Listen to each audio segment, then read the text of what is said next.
வணக்கம். இது மதிமுகம் செய்திகள்.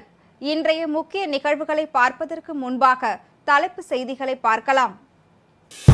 கலைஞர் மகளிர் உரிமை தொகை திட்டம் முகாமை தர்மபுரி மாவட்டம் தொப்பூரில் தொடங்கி வைக்கிறார் முதலமைச்சர் மு.க.ஸ்டாலின். சென்னையில் G20 மாநாடு நடைபெறும் பகுதியில் 26ஆம் தேதி வரை ட்ரோன்கள் பறக்க தடை. G20 விழா நடைபெறும் இடங்கள் சிவப்பு மண்டலமாக அறிவிப்பு. சமூக விரோதிகளின் கூடாரமாக பாஜக மாறியுள்ளது.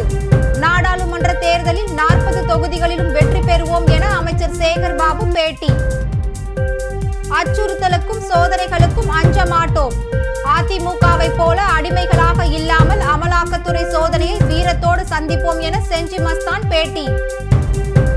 மணிப்பூர் விளையாட்டு வீரர்களுக்கு உயர்தர பயிற்சிகள் அளிக்க அனைத்து ஏற்பாடுகளும் செய்து தரப்படும். தமிழ்நாட்டில் பயிற்சிகளை மேற்கொள்ள மணிப்பூர் வீரர்களுக்கு முதலமைச்சர் மு.க.ஸ்டாலின் அழைப்பு. விரிவான செய்திகள். கலைஞர் மகளிர் உரிமை தொகை திட்டத்திற்கான விண்ணப்பங்களை பதிவு செய்யும் முகாமினை முதலமைச்சர் மு.க.ஸ்டாலின் தர்மபுரி மாவட்டம் தொப்பூரில் திங்கட்கிழமை காலை தொடங்கி வைக்க உள்ளார். இதுகுறித்து முதலமைச்சர் மு.க.ஸ்டாலின் வெளியிட்டுள்ள ட்விட்டர் பக்கத்தில் மகளிர் முன்னேற்றத்தில் பெரும் பாய்ச்சலாக அமைய உள்ள கலைஞர் மகளிர் உரிமை திட்டத்தை சுற்றியே என் எண்ணங்கள் உள்ளதாக பதிவிட்டுள்ளார். தகுதி வாய்ந்த மகளிர் ஒருவர் கூட விடுபடாமல் இந்த திட்டம் போய் சேர வேண்டும் என்றும் இதற்கான விண்ணப்பங்கள் வழங்கும் பணி ஏற்கனவே தொடங்கிவிட்டதாகவும் அவர் தெரிவித்துள்ளார். மேலும் தமிழ்நாட்டு மகளிரின் முன்னேற்றத்தில் பெரும் பங்காற்றும் மகளிர் சுய உதவிக்குழுக்கள் திட்டம் 1989ஆம் ஆண்டு கலைஞர் ஆட்சி காலத்தில் தொடங்கப்பட்ட அதே தர்மபுரி மண்ணில் கலைஞர் மகளிர் உரிமை தொகை திட்டத்திற்கான முகாமை வரும் திங்கட்கிழமை தொடங்கி வைக்க உள்ளதாக முதலமைச்சர் தெரிவித்துள்ளார். அதேபோல் தமிழ்நாடு முழுவதும் நடைபெறும் கலைஞர் மகளிர் உரிமை தொகை திட்டம் முகாம்களை அமைச்சர்கள் அனைவரும் சென்று பார்வையிட வேண்டும் என அமைச்சரவை கூட்டத்தில் அறிவுறுத்தியுள்ளதாகவும் அவர் குறிப்பிட்டுள்ளார். கலைஞர் நூற்றாண்டில் செயல்படுத்தப்படும் இந்த திட்டம் ஒரு தலைமுறையையே மாற்றக்கூடிய திட்டம் மட்டுமல்ல, பல தலைமுறைகளை தாண்டியும் பயனளிக்கக்கூடிய திட்டமாக விளங்கும் என தெரிவித்துள்ளார். வருவாய்த்துறையில் பணியாற்றும் 110 வட்டாட்சியர்களை துணை ஆட்சியர்களாக பதவி உயர்வு செய்து தமிழ்நாடு அரசு அறிவிப்பு வெளியிட்டுள்ளது. தமிழ்நாடு அரசு வெளியிட்டுள்ள அரசாணையில் வருவாய் மற்றும் பேரிடர் மேலாண்மை துறையில் பதவி உயர்வு அளிக்கும் போது பிற்படுத்தப்பட்டோர் மற்றும் மிகவும் பிற்படுத்தப்பட்டோருக்கான இட ஒதுக்கீட்டினை பின்பற்றி பதவி உயர்வு அளிக்கும்படி உச்சநீதிமன்றம் தீர்ப்பு வழங்கியுள்ளதை சுட்டிக்காட்டியுள்ளது. உச்சநீதிமன்றம் தீர்ப்பின்படி வருவாய் மற்றும் பேரிடர் மேலாண்மை துறையில் 2004ஆம் ஆண்டு முதல் 2019ஆம் ஆண்டு வரை வெளியிடப்பட்ட துணை ஆட்சியர் பதவி உயர்வு பட்டியல்களில் பணி மூப்பில் உரிய திருத்தங்கள் செய்து அரசு அரசாணைகள் வெளியிட்டுள்ளதாக தெரிவிக்கப்பட்டுள்ளது. இந்த அரசு ஆணைகளின்படி தற்போது வட்டாட்சியர்களாக பணிபுரியும் 110 நபர்களுக்கு துணை ஆட்சியர்களாக பதவி உயர்வு வழங்கப்பட்டுள்ளதாகவும் 2022ஆம் ஆண்டு வரையிலான துணை ஆட்சியர் பதவி உயர்வு பட்டியல்களுக்கான ஆணைகள் விரைவில் வழங்கப்பட உள்ளதாகவும் தெரிவித்துள்ளது. எத்தகைய சவால்களையும் வென்று சாதனை படைத்திடும் ஆற்றல் திமுகவினருக்கு உண்டு என தொண்டர்களுக்கு முதலமைச்சர் மு.க.ஸ்டாலின் கடிதம் எழுதியுள்ளார். மு.க.ஸ்டாலின் தொண்டர்களுக்கு எழுதியுள்ள கடிதத்தில் திண்ணை பிரச்சாரங்கள், தெருமுனை கூட்டங்கள் என பேசி பேசி வளர்ந்த இயக்கம் நம் கழகம் என தெரிவித்துள்ளார். நம் கழகத்தினர் களத்தில் கவனம் செலுத்தி பணியாற்றும் போது அரசியல் எதிரிகளை உமி என ஊதி தள்ளி அரிசி எனும் வெற்றியை அள்ளி குவிக்கலாம் என தெரிவித்துள்ள முதலமைச்சர் விரைவில் நாடாளுமன்ற தேர்தல் வரவுள்ள நிலையில் தமிழ்நாட்டிலும் புதுச்சேரியிலும் உள்ள 40 தொகுதிகளிலும் கழகத்தின் தலைமையிலான கூட்டணி மாபெரும் வெற்றி பெறுவதற்கான பணிகளை முன்னெடுக்க வேண்டும் என வலியுறுத்தியுள்ளார். பேரறிஞர் பெருந்தகை அண்ணா, முத்தமிழ் அறிஞர் கலைஞரால் கட்டி காக்கப்பட்ட திமுக தற்போது தமிழ்நாட்டை 6வது முறையாக ஆளுகின்ற இயக்கமாக மட்டுமின்றி இந்திய வரலாற்றின் முக்கியமான காலகட்டத்தில் தவிர்க்க முடியாத இயக்கமாக செயலாற்றி வருவதாக பெருமிதம் தெரிவித்தார். நாட்டின் பன்முக தன்மையை சிதைத்து ஜனநாயகத்தை வேறறுக்கும் சூழ்நிலை நிலவி வரும் நிலையில் அவற்றை எதிர்கொண்டு ஜனநாயகத்தை மீட்பதில் கழகம் முனைப்போடு களம் காண்பதாக முதலமைச்சர் அந்த கடிதத்தில் குறிப்பிட்டுள்ளார். சமூக விரோதிகளின் கூடாரமாக பாஜக மாறி வருவதாக அமைச்சர் சேகர் பாபு விமர்சித்துள்ளார். சென்னையில் செய்தியாளர்களை சந்தித்த அமைச்சர் சேகர் பாபு சமூக விரோதிகள் மீது எடுக்கப்பட்ட நடவடிக்கைகள் பட்டியலை பார்த்தால் அதில் பாஜகவை சேர்ந்தவர்களே அதிகம் உள்ளதாக தெரிவித்தார். தமிழகத்தில் அவதூறுகளை பரப்பி சட்டம் ஒழுங்கை கெடுப்பது, மக்களிடையே மதவாதத்தை தூண்டுதல், மக்களிடையே பிளவை ஏற்படுத்தி சமூக விரோத செயல்களில் ஈடுபடுவது என பாஜக சமூக விரோத கூடாரமாக மாறி வருவதாக தெரிவித்தார். முதலமைச்சர் தலைமையிலான கூட்டணி வரும் நாடாளுமன்ற தேர்தலில் புதுவை உட்பட 40 தொகுதிகளிலும் வெற்றி பெறும் எனவும் அவர் கூறினார். மணிப்பூரை போல தமிழகத்தில் எந்தவித சட்ட ஒழுங்கு பிரச்சனையும் இல்லை என அமைச்சர் துரைமுருகன் தெரிவித்துள்ளார். வேலூர் மாவட்டம் காட்பாடி பகுதியில் திமுக சார்பில் கலைஞர் நூற்றாண்டு மாளிகை திறப்பு விழா நடைபெற்றது. இதில் சிறப்பு அழைப்பாளராக திமுக பொதுச் செயலாளரும் அமைச்சருமான துரைமுருகன் கலந்து கொண்டு கலைஞர் நூற்றாண்டு மாளிகையை திறந்து வைத்து சிறப்புரையாற்றினார். அப்போது பேசிய அவர், தான் எங்கு சென்றாலும் காட்பாடி தொகுதி மக்களுக்கு தன்னுடைய கடமையை செய்ய தவறுவதில்லை என கூறினார். தமிழகத்தில் எந்த விதமான சட்டம் ஒழுங்கு பிரச்சனை இல்லை என தெரிவித்த அவர், மணிப்பூரை போல கலவரம் தமிழ்நாட்டில் இல்லை என்றும் இங்கு சட்டம் ஒழுங்கு சிறப்பாக உள்ளதாகவும் கூறினார். இதனிடையே திருவளத்தில் திமுக தெற்கு ஒன்றியத்தின் சார்பில் பொது உறுப்பினர்கள் ஆலோசனை கூட்டம் ஒன்றிய செயலாளர் தணிகாச்சலம் தலைமையில் நடைபெற்றது. இதில் சிறப்பு அழைப்பாளராக கலந்து கொண்டு பேசிய அமைச்சர் துரைமுருகன், காட்பாடியில் பலமுறை போட்டியிட்ட என்னை தோற்கடிக்க பல பேர் முயன்றதும் அது நடக்கவில்லை என கூறினார். அச்சுறுத்தலுக்கும் சோதனைகளுக்கும் எந்த காலத்திலும் அஞ்ச மாட்டோம் என சிறுபான்மை நலத்துறை அமைச்சர் செஞ்சி மஸ்தான் தெரிவித்துள்ளார். நாகூர் தர்காவில் ஆய்வு மேற்கொண்ட அமைச்சர் செஞ்சி மஸ்தான் 66 லட்சம் மதிப்பீட்டில் கட்டப்பட்டு வரும் சின்ன கல்லறை மண்டபம், கல் மண்டபம், கால்மாட்டு மண்டபம், பெரிய கல்லறை மண்டபத்தின் பராமரிப்பு பணிகள் குறித்து கேட்டறிந்தார். பின்னர் செய்தியாளர்களை சந்தித்த அமைச்சர், ஊழல்வாதிகள் பாஜகவில் இணைந்தால் எப்படி உத்தமர்களாக மாறிவிடுவார்கள் என்பதற்கு பாஜக மாநில தலைவர் அண்ணாமலை பதில் சொல்ல முடியுமா என கேள்வி எழுப்பினார். பாரத பிரதமர் நரேந்திர மோடியுடன் இருப்பது யார், பயணிக்கிறது யார்?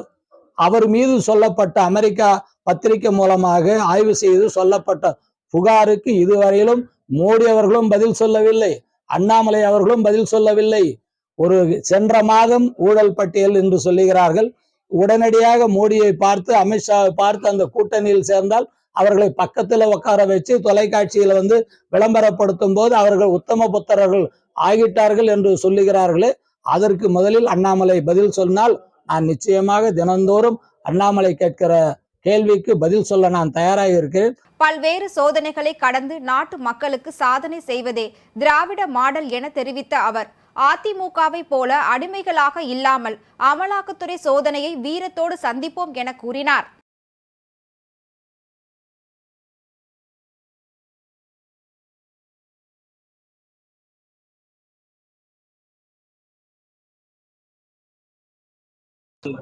எனவே நாங்கள் எந்த காலகட்டத்திலும் எந்த அச்சுறுத்தலுக்கும் அஞ்ச போகிற கூட்டம் அல்ல எங்கள் கூட்டம்.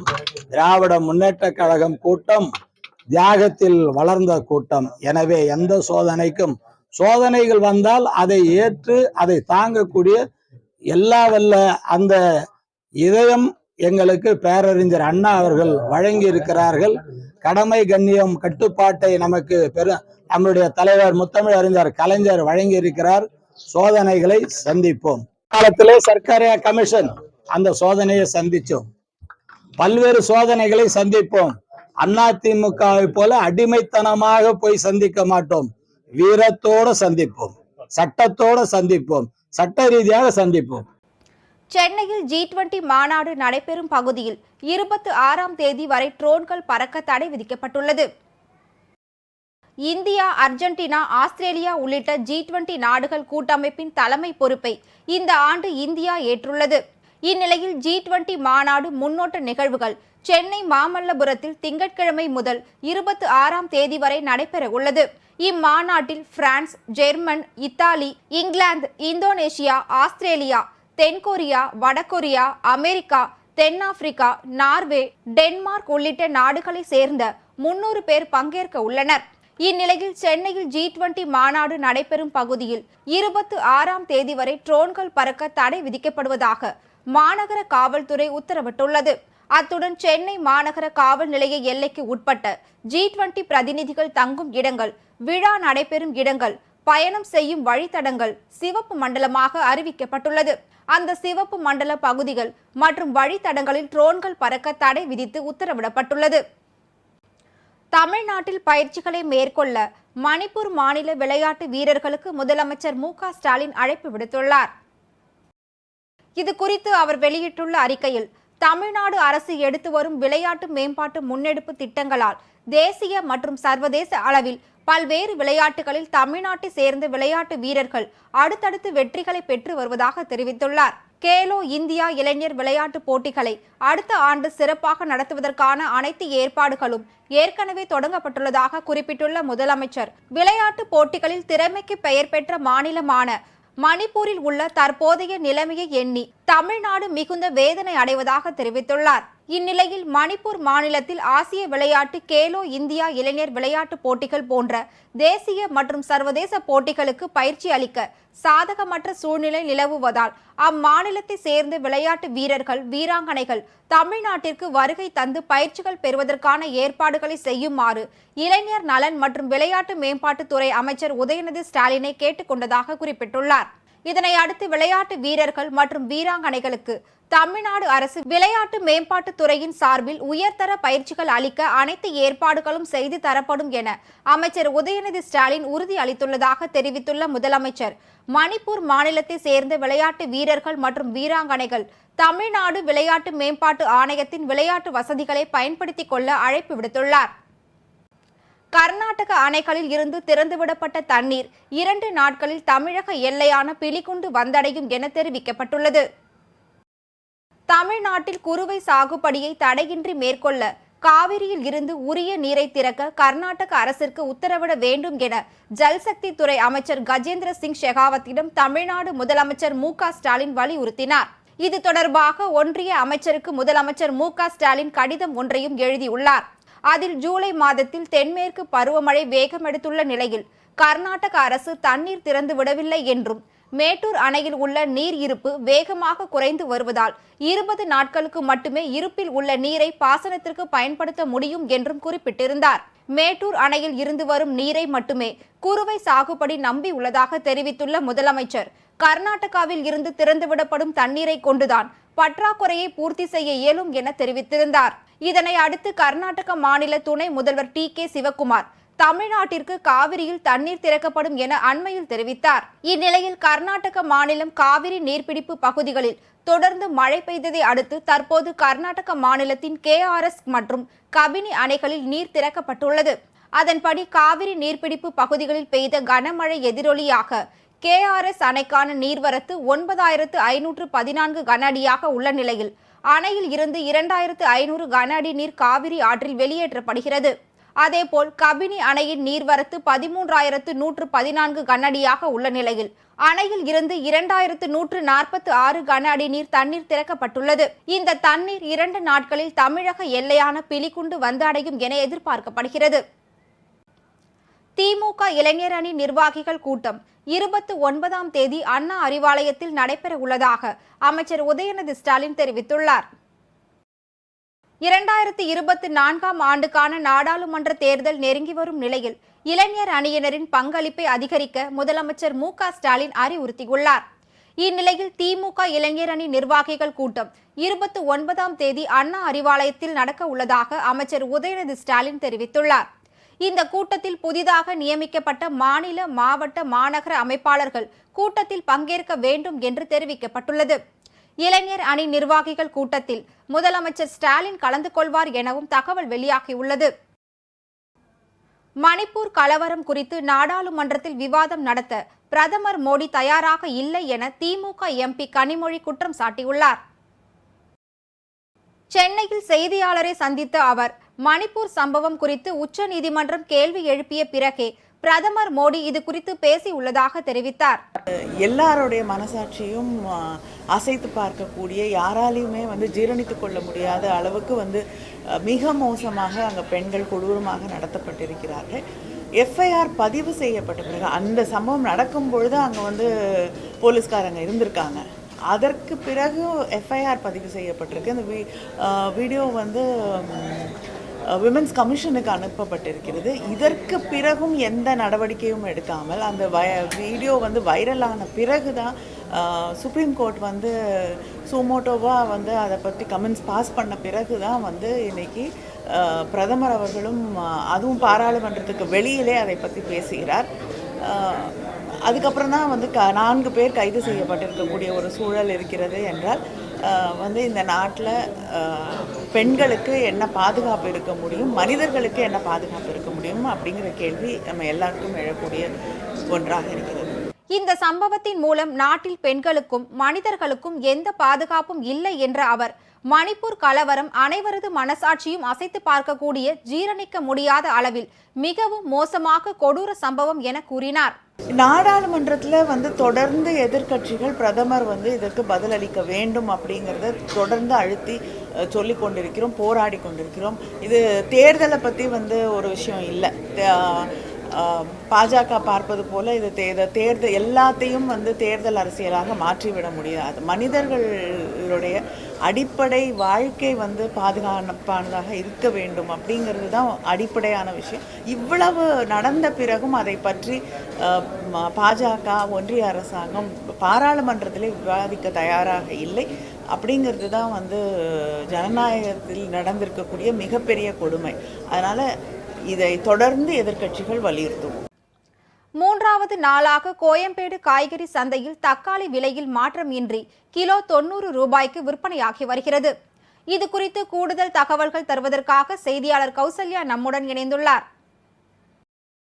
விளைச்சல் பாதிப்பு மற்றும் வரத்து குறைவு காரணமாக கடந்த 1 மாதமாகவே தக்காளி விலை உச்சத்தில் இருந்து வருகிறது. 1 கிலோ தக்காளி 150 ரூபாய் வரை விற்பனையானதால் நடுத்தர மக்கள் மட்டுமின்றி அனைத்து தரப்பு மக்களுமே வெகுவாக பாதிக்கப்பட்டனர். இந்த நிலையில் 3 நாட்களுக்கு முன்பு வரத்து அதிகரிப்பு காரணமாக தக்காளி விலை 40 ரூபாய் வரை குறைந்தது. இதனால் கடந்த 3 நாட்களாக தக்காளி விலையில் மாற்றமின்றி மொத்த விற்பனையில் கிலோ 90 ரூபாய்க்கும், சில்லறை விற்பனை கடைகளில் கிலோ 100 முதல் 110 ரூபாய்க்கும் விற்பனை செய்யப்பட்டு வருகிறது.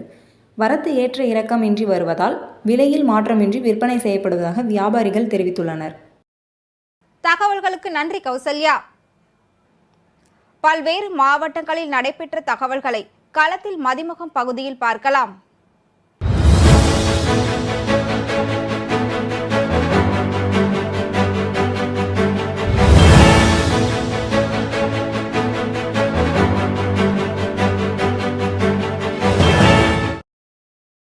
தர்மபுரி மாவட்டம் பாப்பாரப்பட்டி பகுதியில் விடுதலை போராட்ட வீரர் சுப்பிரமணிய சிவா மண்டபத்தில் தர்மபுரி செய்தி மக்கள் தொடர்புத்துறை சார்பில் நடைபெற்ற 98வது நினைவு நாள் நிகழ்வு நடைபெற்றது.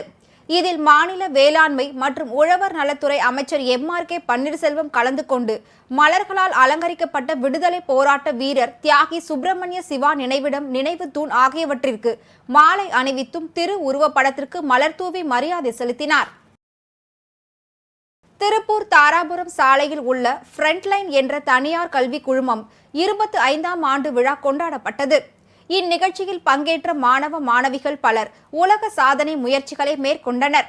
4ஆம் வகுப்பு மாணவன் 15,000 பேப்பர் கோப்பைகளை கொண்டு இந்தியாவின் தேசிய கொடியை வடிவமைத்து சாதனை படைத்துள்ளார். மேலும் 3ஆம் வகுப்பு மாணவி சமுத்திர நதி 10 நிமிடங்களில் 126 யோகாசனங்கள் செய்து சாதனை நிகழ்த்தினார். அதேபோல் 8ஆம் வகுப்பு மாணவன் யோகேஷ் ஜோவி 11,400 காகித டம்ளர்களை அடுக்கி வைத்து பூமிக்காக மரம் நட வேண்டும் என்ற கருத்தினை வலியுறுத்தி உலக சாதனை நிகழ்த்தினார். So 1 hourல maximum number of participants making maximum number of symbols இந்த வேர்ல்ட் ரெக்கார்டோட டைட்டில். இது ரெக்கார்ட் மட்டும் இல்லாமல் ஒரு சோஷியல் இனிஷியேட்டிவ், குழந்தைங்களுக்கு அந்த சோஷியல் கான்ஷியஸ்னஸ், என்வாயன்மெண்ட் கான்ஷியஸ்னஸ் எல்லாம் வரணுங்கிறதுக்காக நாங்கள் பண்ணிட்டு இருக்கோம். ஸோ இது எல்லா ரெக்கார்ட்ஸ்லேயே பார்த்தா குழந்தைங்களுக்கு ரொம்ப பெனிஃபிட் இருக்கிற மாதிரி தான், அவங்களோட ஸ்கில்ஸ் டெவலப் பண்ணுற மாதிரி, ஒரு சொசைட்டி கேர் பண்ணுற மாதிரி, அந்த மாதிரி தான் நிறையா ரெக்கார்ட்ஸ் நாங்கள் பண்ணிட்டு இருக்கோம். இது 10 நாளாக நடந்துட்டு இருக்கு. 10 நாளாக நடக்க போகுது. 4 days முடிஞ்சிருக்கு. ஸோ ஜூலை 20th வந்து ஜூலை 30th வரைக்கும் இவெண்ட். திருவள்ளூர் மாவட்டம் கும்மிடிப்பூண்டியில் வடக்கு மாவட்ட காங்கிரஸ் கமிட்டி தலைவராக நியமிக்கப்பட்டுள்ள துரை சந்திரசேகர் அறிமுகம் கூட்டம் நடைபெற்றது. கும்மிடிப்பூண்டியில் உள்ள தனியார் மண்டபத்தில் பொன்னேரி சட்டமன்ற உறுப்பினர் துரை சந்திரசேகர் வடக்கு மாவட்ட காங்கிரஸ் கமிட்டி தலைவராக நியமிக்கப்பட்டார். அவரை அறிமுகப்படுத்தும் கூட்டம் மாநில துணைத் தலைவர் சதா சிவலிங்கம் தலைமையில் நடைபெற்றது. இந்த கூட்டத்தில் ஏராளமான காங்கிரஸ் கமிட்டி நிர்வாகிகள் கலந்து கொண்டனர். புதுக்கோட்டை சின்னப்பா பூங்கா மற்றும் புதிய பேருந்து நிலையத்தில் மணிப்பூரில் பெண்களுக்கு நடந்த பாலியல் அத்துமீறல்களை கண்டித்து கண்டன ஆர்ப்பாட்டம் நடைபெற்றது.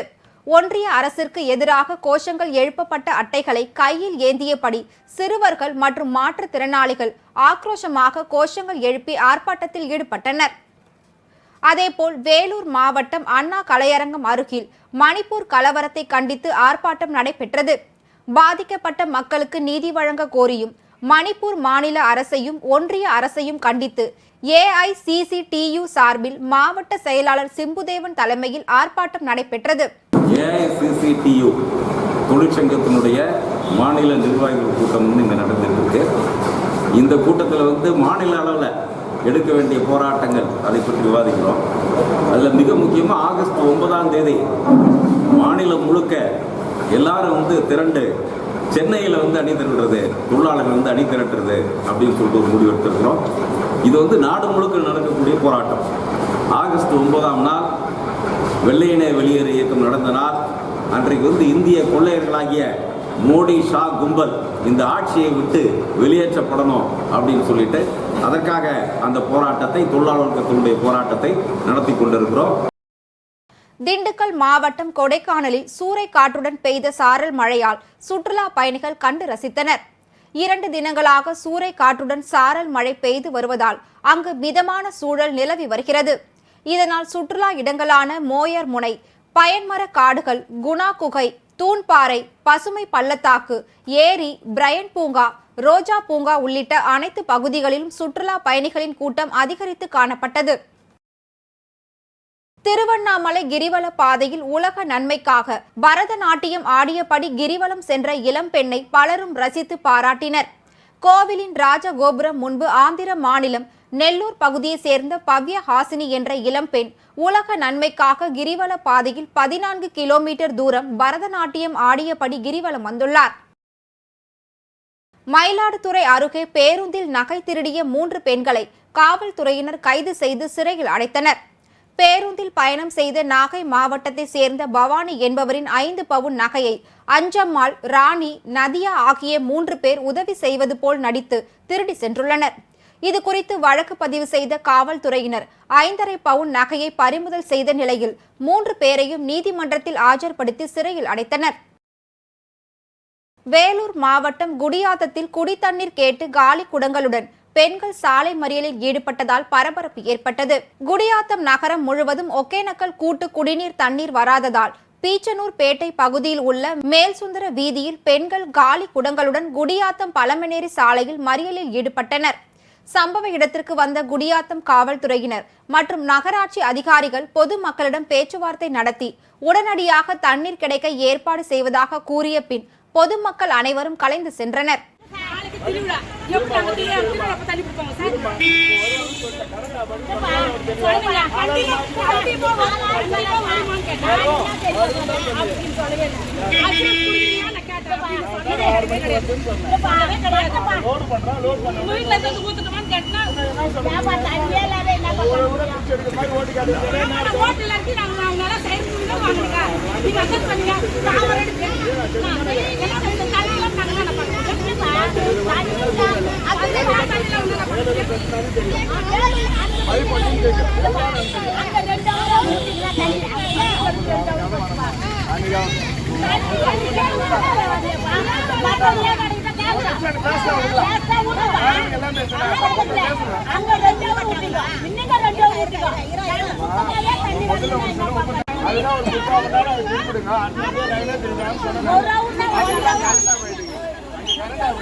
திருப்பத்தூர் மாவட்டம் வாணியம்பாடி அருகே 800 லிட்டர் கள்ளச்சாராய ஊறல் மற்றும் கள்ளச்சாராயம் காய்ச்ச பயன்படுத்தும் மூலப்பொருட்களை காவல்துறையினர் அழித்தனர்.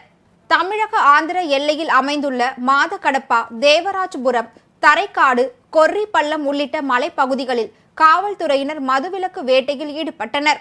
அப்போது கள்ளச்சாராயம் காய்ச்ச 4 பேரல்களில் தயாராக வைக்கப்பட்டிருந்த சுமார் 800 லிட்டர் கள்ளச்சாராய ஊறல் மற்றும் கள்ளச்சாராயம் காய்ச்ச பயன்படுத்தும் மூலப்பொருட்கள் ஆகியவற்றை கண்டறிந்து அங்கேயே அழித்தனர். புதுக்கோட்டையில் மதிமுக மாவட்ட கழக செயல்வீரர்கள் கூட்டம் நடைபெற்றது. புதுக்கோட்டை மாவட்டம் மதிமுக தேர்வு செய்யப்பட்ட புதிய நிர்வாகிகள் சந்திப்பு மற்றும் மாவட்ட கழக நிர்வாகிகள் ஆலோசனை கூட்டம் நடைபெற்றது. இதில் புதிதாக தேர்ந்தெடுக்கப்பட்ட நிர்வாகிகள் புதுக்கோட்டையில் உள்ள அண்ணா சிலைக்கு மாலை அணிவித்து மரியாதை செலுத்தினர். இக்கூட்டத்தில் சிறப்பு விருந்தினராக மதிமுக மாவட்ட துணை பொதுச் செயலாளர்கள் ராஜேந்திரன், மருத்துவர் ரோகையா மற்றும் புதுக்கோட்டை மாவட்ட செயலாளர் கலியமூர்த்தி ஆகியோர் சிறப்புரை ஆற்றினர். இக்கூட்டத்தில் ஆளுநர் RN ரவியை அகற்ற கோரியும் ஆளுநருக்கு எதிராக 1 லட்சம் கையெழுத்துக்களை பெற்று பொதுச் செயலாளர் வைகோவிடம் கொடுக்கப்படும் என 13 தீர்மானங்கள் நிறைவேற்றப்பட்டது. மேலும் செயற் வீரர்கள் கூட்டத்தில் கலந்து கொண்ட புதிய நிர்வாகிகளுக்கு மாவட்ட கழக செயலாளர் கலியமூர்த்தி மற்றும் கழக துணை பொதுச் செயலாளர் கட்சி வேட்டியை வழங்கி வரவேற்றனர். வேலூர் மாவட்டம் ரங்காபுரத்தில் ஸ்போர்ட்ஸ் கராத்தே சங்கம் நடத்தும் மாவட்ட அளவிலான கராத்தே போட்டி நடைபெற்றது. இதில் 500க்கும் மேற்பட்ட மாணவ மாணவிகள் கலந்து கொண்டு திறமைகளை வெளிப்படுத்தினர். வெற்றி பெறும் மாணவர்கள் சென்னையில் நடைபெற உள்ள மாநில அளவிலான கராத்தே போட்டிக்கு தேர்வாகியுள்ளனர். மாவட்ட கராத்தே சங்கம் தலைவர் ஷேக் அப்துல்லா முன்னிலையில் நடைபெற்ற இந்த போட்டியில் தேர்வு பெற்ற மாணவ மாணவிகளுக்கு சான்றிதழ்களும் பதக்கங்களும் வழங்கப்பட்டது. புதுக்கோட்டை திருவப்பூர் நகராட்சி உயர்நிலை பள்ளியில் படித்த முன்னாள் மாணவர்கள் மற்றும் முன்னாள் பயிற்றுவித்த ஆசிரியர்கள் சந்திப்பு நிகழ்வு நடைபெற்றது. இதில் முன்னாள் மாணவர்கள் ஆசிரியர்களுக்கு தங்க காயின் கொடுத்தும் கேடயம் வழங்கினர். அதேபோல் நடக்க முடியாமல் வயது முதிர்ந்த ஆசிரியரை நாற்காலியில் இருந்தபடியே தூக்கி வந்து நிகழ்ச்சியில் கலந்து கொள்ள செய்த நிகழ்வு அனைத்து மாணவர்களிடத்திலும் நெகிழ்ச்சியை ஏற்படுத்தியுள்ளது. வேலூரில் உலக சிவனடியார்கள் திருக்கூட்டம் சார்பில் சைவ பெருவிழா மற்றும் சிவனடியாளர்களுக்கு அடையாள அட்டை வழங்குதல் கூட்டம் நடைபெற்றது. இந்து ஆலயங்களை பாதுகாத்தல், நீர்நிலைகள், சுற்றுச்சூழலை பாதுகாக்க வேண்டும் என வலியுறுத்தி முன்னாள் மாவட்ட ஆட்சியர் ராஜேந்திரன் தலைமையில் இந்நிகழ்ச்சி நடைபெற்றது. ஆளுநர் RN ரவியை நீக்க வலியுறுத்தி வடசென்னை மேற்கு மாவட்ட மதிமுக சார்பில் அம்பத்தூர் எஸ்டேட் பேருந்து நிலையம் அருகில் கையெழுத்து இயக்கம் நடைபெற்றது. அம்பத்தூர் பகுதி செயலாளர் தெற்கு மா தாமோதரன் தலைமையில் நடைபெற்ற இந்த கூட்டத்தில் அவைத்தலைவர் தனபாண்டியன் முன்னிலையில் ஜெஸ்டின் வரவேற்புரை ஆற்றினார். சிறப்பு அழைப்பாளர்களாக மதிமுக மாநில தலைவர் ஆவடி அந்திரிதாஸ், ஆவடி மாநகராட்சி துணை மேயர் சூரியகுமார் கலந்து கொண்டனர். இந்த கையெழுத்து இயக்கத்தில் திமுக உள்ளிட்ட தோழமை கட்சியினர் மற்றும் பொதுமக்கள் உள்ளிட்ட பலர் ஆளுநர் RN ரவிக்கு எதிராக கையெழுத்திட்டு சென்றனர். ட்விட்டரின் பறவை லோகோவிற்கு பதிலாக வேறு லோகோவை எலான் மஸ்க் மாற்ற உள்ளதாக தகவல் வெளியாகியுள்ளது. ட்விட்டர் உரிமையாளர் எலான் மஸ்க் அடிக்கடி ட்விட்டரில் பல மாற்றங்களை செய்து வருகிறார். சமீபத்தில் ஒரு நாளைக்கு பயனர்கள் குறிப்பிட்ட பதிவுகள் மட்டும்தான் பார்க்க முடியும் என ஒரு மாற்றத்தை கொண்டு வந்தார். இந்நிலையில் ட்விட்டரின் பறவை லோகோவிற்கு பதிலாக வேறு லோகோவை எலான் மஸ்க் மாற்ற உள்ளதாக தகவல் வெளியாகியுள்ளது. முன்னதாக எலான் மஸ்க் பறவை லோகோவிற்கு பதிலாக நாய் லோகோ ஒன்றை வைத்து மீண்டும் பறவை லோகோவையே மாற்றினார் என்பது குறிப்பிடத்தக்கது. மீண்டும் தலைப்பு செய்திகள். கலைஞர் மகளிர் உரிமை தொகை திட்டம் முகாமை தர்மபுரி மாவட்டம் தொப்பூரில் தொடங்கி வைக்கிறார் முதலமைச்சர் MK ஸ்டாலின். சென்னையில் G20 மாநாடு நடைபெறும் பகுதியில் 26ஆம் தேதி வரை ட்ரோன்கள் பறக்க தடை. G20 விழா நடைபெறும் இடங்கள் சிவப்பு மண்டலமாக அறிவிப்பு. சமூக விரோதிகளின் கூடாரமாக பாஜக மாறியுள்ளது. நாடாளுமன்ற தேர்தலில் 40 தொகுதிகளிலும் வெற்றி பெறுவோம் என அமைச்சர் சேகர் பாபு பேட்டி. அச்சுறுத்தலுக்கும் சோதனைகளுக்கும் அஞ்ச மாட்டோம். அதிமுகவை போல அடிமைகளாக இல்லாமல் அமலாக்கத்துறை சோதனையை வீரத்தோடு சந்திப்போம் என செஞ்சி மஸ்தான் பேட்டி. மணிப்பூர் விளையாட்டு வீரர்களுக்கு உயர்தர பயிற்சிகள் அளிக்க அனைத்து ஏற்பாடுகளும் செய்து தரப்படும். தமிழ்நாட்டில் பயிற்சிகளை மேற்கொள்ள மணிப்பூர் வீரர்களுக்கு முதலமைச்சர் MK ஸ்டாலின் அழைப்பு. இத்துடன் செய்திகள் நிறைவடைந்தன. மீண்டும் செய்திகள் இரவு 10:30 மணிக்கு. மேலும் செய்திகளை தெரிந்து கொள்ள மதிமுகம் பிரைம் யூடியூப் தளத்தில் இணைந்திருங்கள்.